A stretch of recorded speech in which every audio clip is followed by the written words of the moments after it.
I should tell you that I am a huge geek, which I'm completely comfortable with. You see, a lot of people don't understand. You see, a geek is merely someone who's into something to an extreme level. You know, well, actually, I should amend that. A geek is someone who's into something to an extreme level that isn't cool. Like Battlestar Galactica or Doctor Who or something like that. You don't hear a lot of people walking around saying, God, I am such a cocaine geek. I don't know. Such a three-way with strippers geek. What's wrong?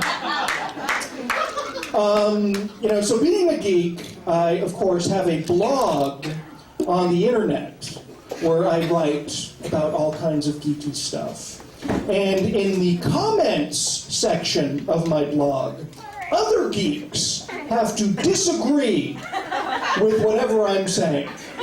Because that's what geeks do. Self-righteously say, you're wrong, and I have the one true opinion of power. Okay, and I am so lame and sad and pathetic that I will anonymously leave follow-up comments that agree with me. You know what I mean? Sorry, Darth Voltron, Tom's right about this one. Bat-Mite could beat Orko in a fight, so I just have to chime in unbiasedly. And one thing that I'm geeky about are video games. And I don't understand how you cannot be. Video games are amazing. They're incredible. It's remarkable to me just how far this technology has come in such a relatively short period of time. You know what I mean? It's like if you went back in time to like the 70s, when all they had was like Pong and Space Invaders, and you showed the people then the video games of today, they would be more impressed with these games than with the time machine that brought you back. They'd be like, yes, I know I can travel back to Edwardian England. I want to play Halo. That's the superior technology, you jive turkey. So, as you might expect, being a geek, I am a collector. I collect things. There's a lot of different things out there to collect. A lot of expensive stuff.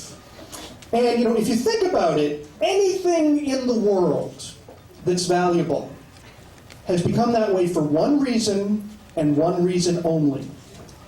And that is that moms love to throw shit out. Especially shit that isn't theirs.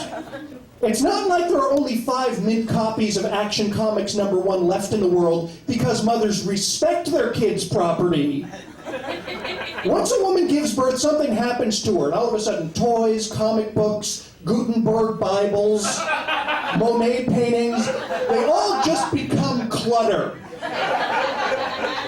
There is no artifact so obviously priceless that a mother views it as being unchuckable. Ark of the Covenant, toss it. Now we can do some real decorating in here. You know, pirates have the right idea. They take their treasure and they bury it because they know if they brought it home, their moms would give it away in a yard sale. Aye, Mom, how could you give away me gold doubloons? I had them third-party graded for Davy Jones' sake. I like how in the universe of my act, pirates are losers that live at home with their moms. Hi, Mom, I'll be heading out on the high seas again. Be sure to TiVo Battlestar Galactica, whilst I be gone.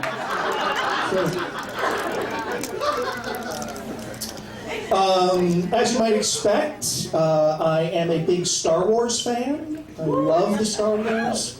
It's my favorite movie of all time. But I tell you, I have to wonder if there's any group of people in the universe with worse aim than the stormtroopers.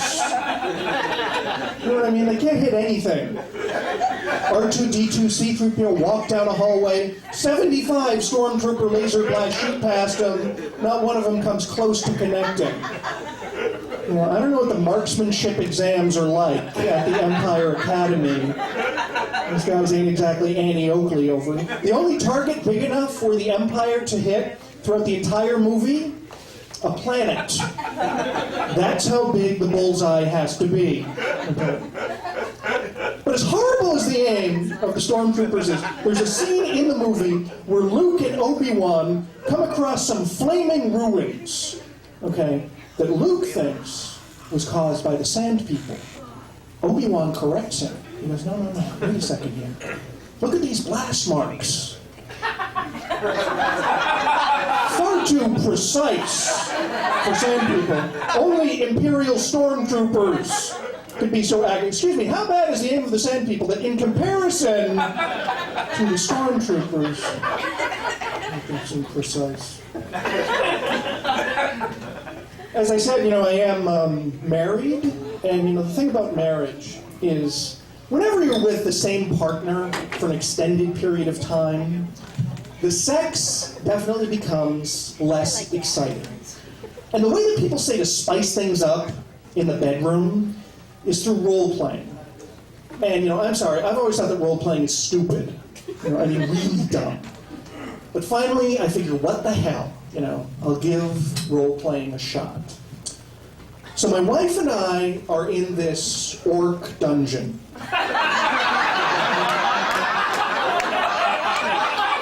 I'm a 5th level cleric, and she's an 8th level paladin. And we come across this frost giant, so I swing, and even though I've got a +3 club, I get a bad roll on the percentile dice, and I miss. And my wife, she pulls out this sword called the Equalizer of Grand March, which forces its opponents of extreme alignments to save versus death or be destroyed. So she swings, and she kills it. And I'm like, where did she get this sword? What kind of Santa Claus dungeon master did she have before she hooked up with me? And I was so upset about the whole thing, I lost my erection. Thank you very much. Thank you much.